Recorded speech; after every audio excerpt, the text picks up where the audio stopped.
Манлал хонохын сэргийг хүйчлэлийн ачаар манай залуу итгэлээ эргүүлэн авч өөрлөө нисгэх муха цус сорогч руу эргэж цэцүүлгүй баага шиг шууд дайран оров. Тэр өөрийнхөө камикадзе горон гэж нэрлэдэг зүйлээ идэвхжүүлж бөгөөд цус сорогч түүний махыг басчин хаяг холовч цус нь хүчилжиг тож гүнд тасралтгүй охирол очроосаар байх болно. Цус сорогч түүнийг тэнэгч юм шиг өндөр ухааны стратегид хорсон урсах бөгөөд Ревен буюун уур нийгэм шидэж чархайг нь юуч болоогүй юмсэг шууд аниулын түүнийг бүрч их уурлуулна. Булчинлаг зэрлэг залуу эхнэрийг нь холгаасан юм шиг уурандаа буцсан гүн камбер түүнийг зайсаас ханталт хэрцгий захиж хийн. Түүнийг давталгаагаа үргэлжлүүлэхээс өмнө анар орж ирэн цус сорогчийг ухрахад хүргэв. Гүн гомдоо шок гэж байтал манай залуу давталж барах бандд тусах шахсан аюултай захиж хийн. Камбер түүний цээжийг шууд сүлбэн хариу барьж буйныг дайран орохтондаа цас бүрчгэд хүргэв. Тэр анар хоёр анхлын сэхвсийг тавтан барих эцсийн боломжоо ашиглаж хад буюун Ревений 5 минут Гоку.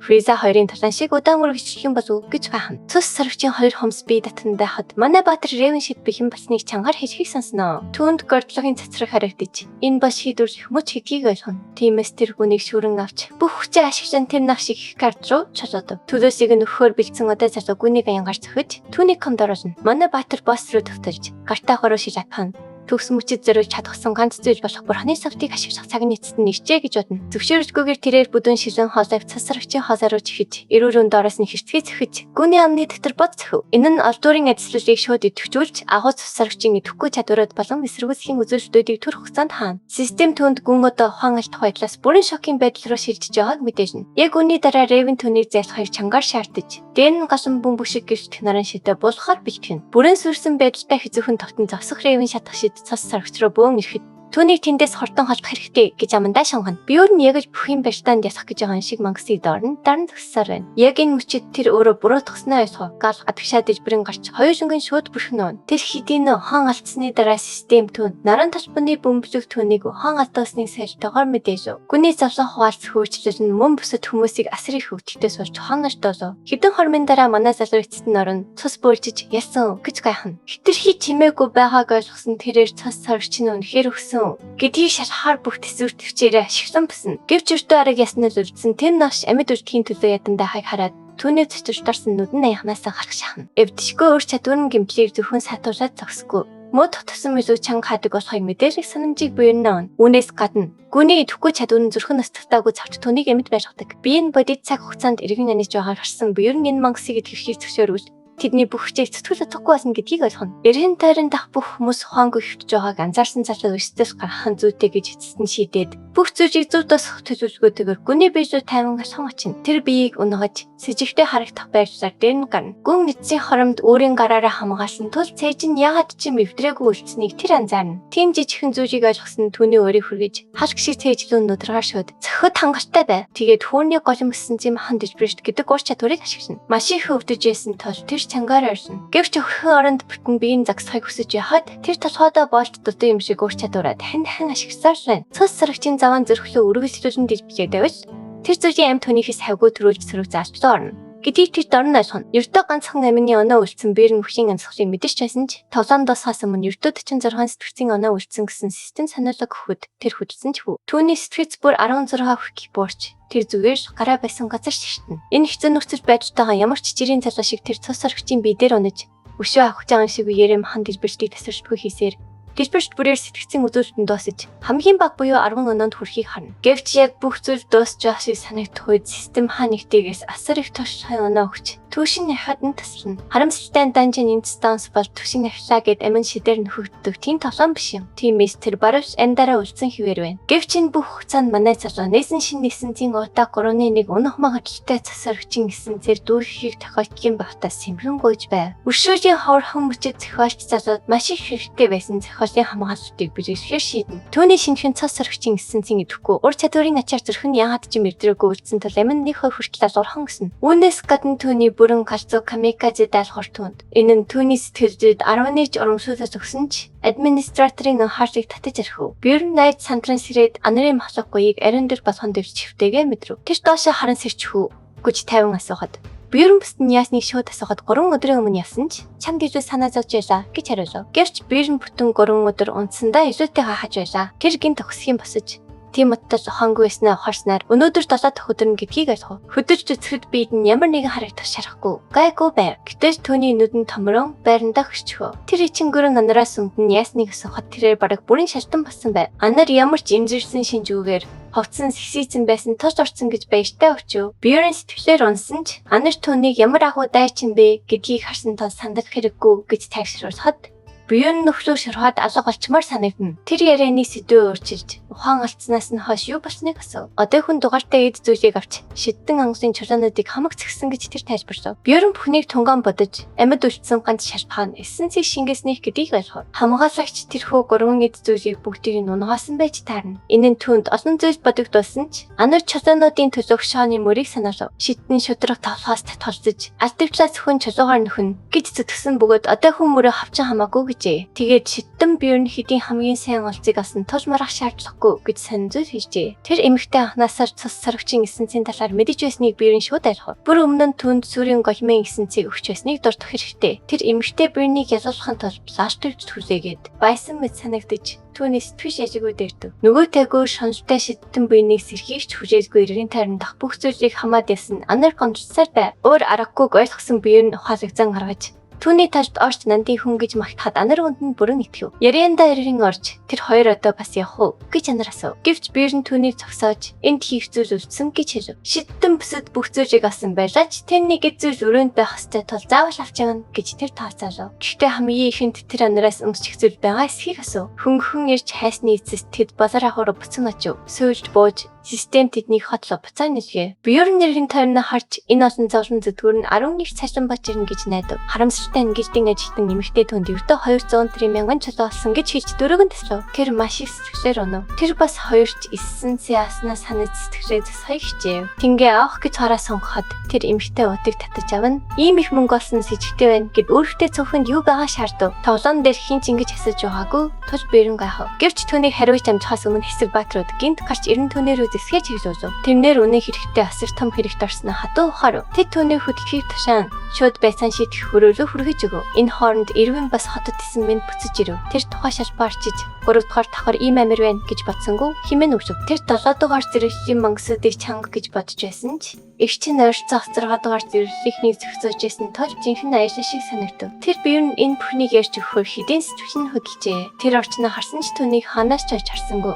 Энэ сэтгэлийг нь баг зэрэг гонсгоров. Тэр шууд туршиж үзхийг хүснэ гэдэгт нь итгэвчтэй байгаа шинэ эссенцийг гайхуулахыг хүссэн ч тэр том мангастай уулзахыг хүссэн хэвээр байв. Гэлтийн ажилтан түүний чулууг тоолж түүний төсний хүнд бол чамгүй 10 галзаа гэж тэмдэглэв. Тэр эгчтэйгээ хамт ясан гэж тайлбарлахад хүлээн өөх чангагтай гэж үзэн түүнийг явуулав. Сүүлд нь тэр өрөөндөө буцаж ирэн ташруулах хосонд орж шин дайсан зөмсөө залуу нэрсэн болов гэж бодов. Олсон мөнгөөрөө түүнд орой хоолойгч өгөх тухай баяртайгаар мөрөөдөж түүний яриаг сонсоод ямар их баярлахыг төсөөлөв. Гэвч зочид буудлын менежер Бьерн хараахан буцаж ирээгүй гэж хэлэхэд бодит байдал түүнийг цахиад авах шиг болов. Магадгүй нэг зүйл буруутай болов гэж сандаргаа ихсэн ч тэр түн удахгүй буцаад ирнэ гэсэн найдвар тийсээр байв. Бүдэн 7 хоног өнгөрсөн ч Бьерн нэрсэнгүй. Ирвин буудлын ажилтан Бьерний өрөө цэвэрлж явахтай таарч юу хийгээд байгааг ширүүхэн асуув. Тэр залуу сарчтан сархиж сарчтай цагийн чангарттай хүлээжээ.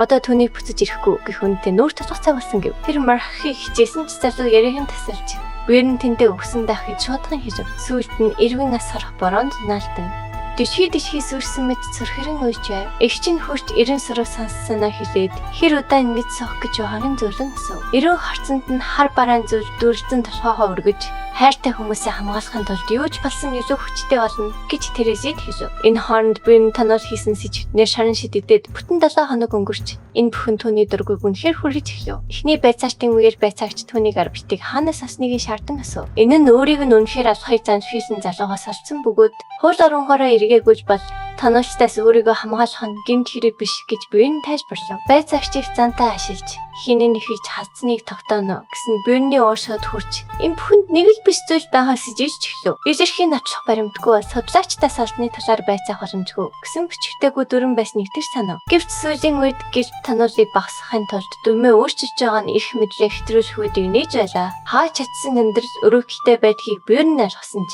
энэ сэжигтэй товчцоо зөвхөн түгээр зогсохгүй олон гэмгүй хүмүүсийг шаранд хийсэн байх гэж итгэв. Байцаагч дахин орч ирэн үнэнээ хурдан хэлхийг шаардав. Гэвч Бьерн өөрийн бэлгийн хийсэндээ бат зогсов. Тэр Балти болон түүний багийн хандаа болсноо тайлбарсан ч эмэгтэй талаа хэсгийг олгосов. Гэсэн ч байцаагч түүнийг хүзүүндээ отголоод амьд үлдсэн тэтгэхэд бэрх байсан.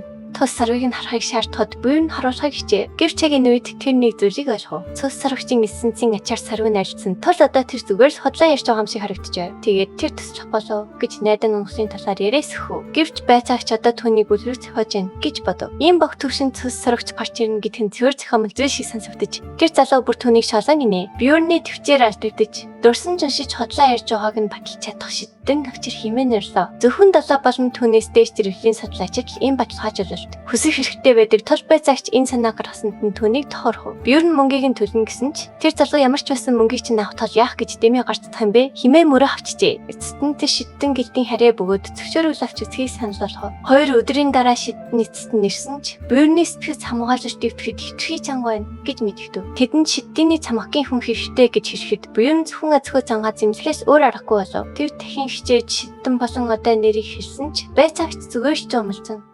Үнэнээ хордон хөлөө химэн засахмаар үгээд татав. 7 дахь өдөр байцаагчлаа тэрэд хотсон юм шиг царайшин өрөөлөө дайран орж ирв. Тэр ширээн дээр мэдээлэл хүлээн авчиг савн тавьж эцэст нь жинхэнэ навчлах баримттай болсноо бахалтайгаар зарлав. Бьорн үнийг болрын өвслийн тулааны мэдээний чулуу гэдгийг шууд танив. Бьорны тоноор хийж байгаад баригдсан нь анхных биш бөгөөд болрын өвслийн засаас хүртэл түүний эсрэг мэдүүлэх хүсний байцаагч ичлэв. Тэр мажилсан тохиолдов. Бьорн 3 цагийн дараа цааслуулахар болов. Гэвч варвар ирнэг ч үдгэрсэнгүй. Шарангийн өрөөндөө жалаад тэрээр яриад нэмэргүй болгосон бөгөөд орох нь түүнд насан туршийн ясны шашхаа зөвх тусгийн зэмгүүгээ батлах ганц л арга үлджээ. Тэрээр төмөр торноос чанга барьж махаар дэлбэж хурц чадвараа идэвхжүүлсэн торны төмрийг дэлбэж гарахад харуу сандрах хойш мөсгөө. Харуу тусламж дууд нь орилж эхэлсэн ч Бьорн нүүрдүүн чанга өглөгдөн шууд ухаан альдуулж чимээгүй болохов. Харуу ухаан алтмөгц Бьорн цагаас түлхээ газараас төс хүрэрийг авав. Түүнийг явахаар зэхэхэд бусад харивтлууд орилуулсан өөрсдийг нь бас сонсохыг шаардж эхэлжээ. Бьорн тэдний зарим нь жинхэнэ гинт хэрэгтнүүд гэдэгт итгэжтэй байсан ч өөрөө хэлмэгдэн шаранд орсон гин зэмгүй гарвар тус энэ нь түн тогтоонч хамаагүй. Тэр тэднийг цөмийг нь сонсоход хариуцлууд шинэ баатар болох их чөлөөний варвар хэмээн хашгирстан хаас тэгдэ. Судлаачдын гэртед нэгэн харуулж орчны дэргэд санин чимээ сонссон ч цэсэн өдрсөн хоригдлуудын цуглаан хасгайг химшлэн орж ирэхэд өрөөний цааш шидэгвчээ. Хүлээн авах чаргаж хоригдлуудыг барихад төсөлсөн ямар ч цаг хичээд ариун шанжийн цан хамлав. Цөвсөн олонд энэ хангалттай байсан тул судлаачид аргатлалтыг зөксөхөөр шууд хөдөлгөн орлоо. Бьорн хоригдлууд зэвсэнгүү тал холдож чадахгүй бөгөөд өөрт нь ердөө 5 минут хэрэгтэй гэж бодон шатаар дэшгүй. Дэш хөсгийхдээ тэрээр ердөө зогтох гэж аргаагүй бөгөөд огт өөр төсөлөөтэй дагаа ууштай санаалав. Дээд давхарт хүлээж исэн харуус хоригдлууд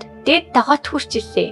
Химэн дөрвөлтөө салбарын дараагч бас дээшээ гарсан химэн мухаар амлдаж архив. Бьорн түүнийг ширтэн гараа артаа зааж махаар дэлбэлэх хөр чадвараа дахин далайлах. Доор байгаа хоригдлууд дээр цас бороо шиг буухад тэд айж имээсэн хүүхдүүд шиг орилдов. Хүчилэг ширт тусмагц тэрээр цас саргчийн чадвараа идэвхжүүлж ирч хүч аван чадвараа нэмэгдүүлв. Тэрээр бэлтгэл дууслаа химэн шаалж хараад чичирч буй харуулууд нүцгэн гараараа дайрав. Нэг хөрхий эрийг шин плита шиг шаран дээр шидэж өөр нэгэн сэлмээр дасаахад Бьорн гараараа хааж шархан дагшин зөөр тэтвэрхийг хараад харуулууд мис байхав. Бьорн дараа нь шахаж цахин тэр залуугийн шүдийг цэвэрхэн унгав. Бусад харуулууд варвар ердөө эсдэгэр зэрэглэх байх хэвээр химэн айж паникт орж яхад Бьорн хүчнийхээ донтолтой автжээ. Бьорн салбарын дараах зөвхөн баг зэрэглэхний төвцөн тул ийм их хүч хүлээгээгүй. Химэн шатлаа. Тэдний сүүлчийнхийг хөтөлснөөсний дараа тэрээр 3 дахь давхар салбарын дараагийн өрөөний хаалганы өмнө ирж зогсов. Манай залуу сорилттой хүн шиг ашхай хичээн халахыг аажмаар төчгөнэсэн ч хин нэгэн хэдийн нууцын цаана ногцсон байлаа. Нэг залуу өсрөн гарч ирж түүнийг зэсгэд энэ нь гинтийн дайрч болохыг тэр хитрхи хождож ялхав. Салбарын дараах түүнийг амжиж цавхлаа химээ нэрсэн ч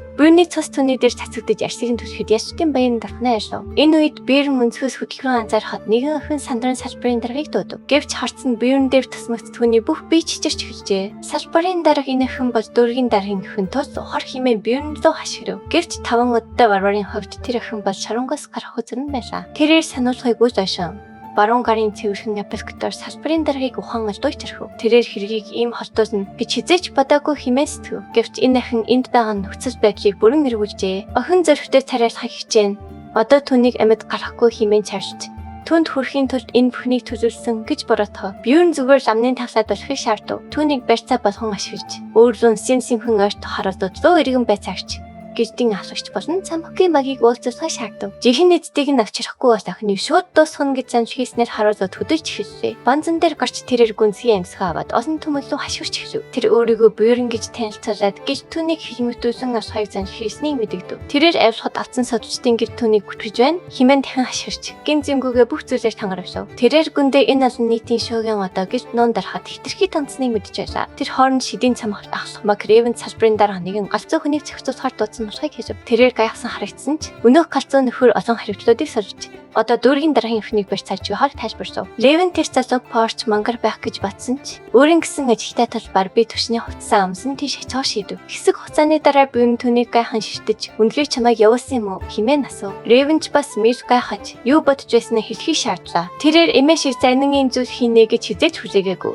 хэмээн нуурсан ч буйн түүнийг зөксөөж цаг үржгүй санамжийн шидээ шууд хэрэглэхийг хэлв. Тэр марах гэж занс хийсэн ч тэрээр дими цаг үрэх цагаас хэмээн шаардав. Тэр зөвшөөрсөн ч дараа нь тус хүргэн гэж амжааж бөгөөд буйр нь хийж болох зүйл бол зөвшөөрөв. Түүнийг зөвшөөрсөн тэр баярлан шидээ ашиглаж хэлсэн ч шууд гайхан зөксөв. Буйр нь ямар ч шидийн эсрэг хэрэгсэл зүгээгүй гэж хэлсэн ч шид ажиллахгүй байлаа. Яг энэ үед байцаагч яран орж ирж ухаан алдсан салбарын дарахаараа шууд очиж түүнийг босхон юу басныг асуув. Тэрээр ихэнх хоригдлуудыг зохицуулсан хэмээн тайлбарснаа буйрныг харав. Түүний нүд томрон энэ залууваас энэ хаасын эзэн хэмээн шууд орж ирсэн бөгөөд салбарын дараах хэдийн мэдж байлаа. Дараах буйрныг хөтгөлцсөн гэх яриа үнэн үү? Хэмээн асуугаад байцаагч руу эргэн нухацтай болов. Тэр буйрныг дээрэмчин гэх ямар баримт байсныг мэдхийг хүсв. Тархан эрийн асуултад цацсан ч буйр нь хитрхи олон кристалл буцааж очиж ирсэн. Жижигтэй харагдсан. Хулгайсан мэд тануулсаар дүүрэн цүнхтэй байсан гэж хордон шалпхан тоочлоо. Дараа нь тэд мэдээний чулуу кристаллын холбооны хинэгэнтэй холбож буйрныг хүн ам болон хулгайд буруутгав. Буйн тэр мэдээж хөдөөс нэгэн жишээр баталгаажаагүй. Химээ хариу барив. Салбарын дараах байцаагч руу иргэн ягаад тэр алхмыг алгасныг асуув. Тэр залуу сэдвийг эргүүлэхийг хичээн буйрныг дүржүүлж цоролтод орсон гэж насан туршдаа гол ирсэн химэн дайрав. Цус цорогчийн огт урдсан салбарын дараагийг бас эргэлзэн дарууллаа. Байцаагч үүнийг ашиглан энэ бүхэн яаж утгатай байх юм бэ химэн асуув. Тэр буйрны шид ажиллахгүйг мэдж байсан тус хотл ярьсан. Иймд батлах гэж яагаад нөөц өрөх ёстой юм бэ хэмээн шаардав. Тэр хитрхи ихтэй сонсогдсон ч Ревен ярианд орсон буйрн цоржд дотор цус саргчийн охийг үнэхээр хэрэгжсэн хэмээн 50 бөмбөгдөж бижв. Хоёр эрт түүнийг ширтэн гайхаж хариулт шаардахад Ревен өөрөө тэнд байсан ч харамсалтай батлахын тулд шид хэрэгжиж болохгүй гэж 50 хариулв. Өнөөх тархасан майжигнан ирж яагаад түүнийг дэмжиж байгааг асууж зүгээр л мэддэг болохоор нь хотл ирэхгүй хай саналв. Ревен лөнг хөмсгөө өргөн намайг үнэхээр хотл янна гэж бодоо юу хэмээн сөрөг асуув. Тэр даруй хорч мэрэгчлэн шиг гооч хэллээ. Магийн нэлээд тайжин түвшинд байдаг бөгөөд тэд өөрсдөө хэрхэн хамгаалахаа мэдж байв. Гişтийн нингийн ажилтан магийн өвгөнд эргэлцэн гэдэг өөртөө нөх хүсэнтэй ажил байв. Салбарын дараа эцэст нь ам нээж им бүхэн баттай надлахын суурьлаагүй тул зогсохыг хүсв. Гэрч Ревен үнэвч зүгээр өнгөрөөхгүй бөгөөд нэгдүгээр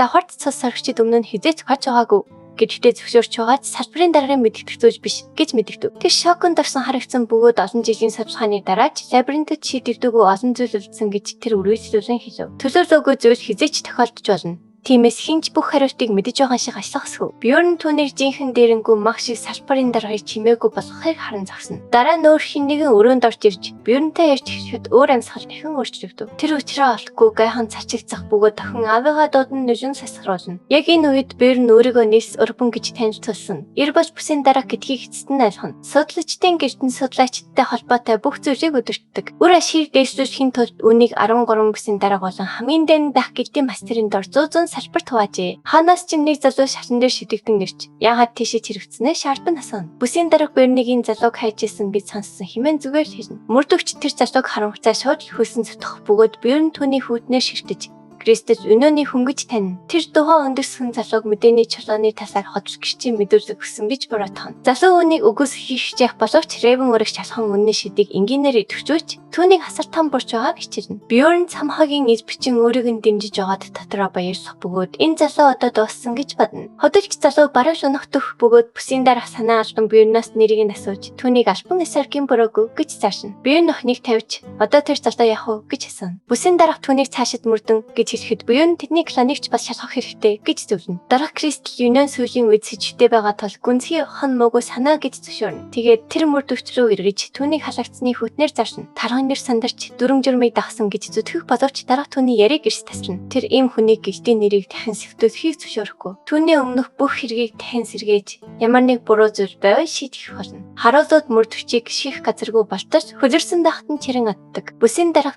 нь биерний нөхөн усхорын талаар ярьж түүнийг 7 дугаар зэрэг хөшлөө ахиуж бүх тань хөслөгийн сарвал ямар вэ гэж санаж болгоно. Биерний нүд жижигсэн бөгөөд тэр вампирын цэсний чадварын ачаар ганцаараа 7 дугаар зэрэгшиж хүрч чадах тул энэ бол бараг цаашин байна гэж хаана. Дарах биернийг дээрээ дөнгөж 2 сар болж байгаа гэж марах боловч Бүүн түүний бурууг батлахын тулд яг одоо 7 дугаар зэрэгчийн судлаачийг дуудахыг шаардна. Бьорнер хэрэн үүнийг аваад ир гэж хэлэхэд бүсийн дарга цачин түүнийг тайвшруулахыг хичээнэ. Ревен мөн хинч тасарханаас 5 дугаар зэрэгчийн мангсын цасны чадвартай иргэн гэж байгаагүй гэж хэлээд санаж болгож би нөхөн олгорыг өргөхтэй гэж хэлнэ. Өөрсдийн зогикоор хавхан дарсан дараа юу шударга гэж бодож байгааг асуухад Бьорнер өргөн нэмсэрэж 5 сая чөлөө хад зүгээр гэж хэлнэ. Салбарын дарагт ихэн бараг унах боловч бүсийн дарга нүд ирмэлгүй зөвшөөрнө. Бьорн түүний ийм хортон бууж өгсөн гайх боловч Ревен өөрийн хөрс тастай гэдгийг сануулна. Дарга зөвшөөрч түнд мастерч талхаснаа илэрхийлж хэлнэ. Үйл явдал улам өрчимжиж эцэгтэй мөч ярдж байна. Дараагийн хэсэгт бүх зүйлс эргэлт хийнэ. Дараагийн хэсгийг бусдаас төрүүлж хамгийн ихэнд үзэхийг хүсвэл дэлгэцэн дэх төрийн банкны данслаг 5,000 төгрөгийн хандив хийгээрэй. Тэгвэл дараагийн хэсгийг тань нэн даруй гаргаж өгье. Таашагдсан бол лайк дарж, сувлын мэн заавал бүртгүүлээрэй.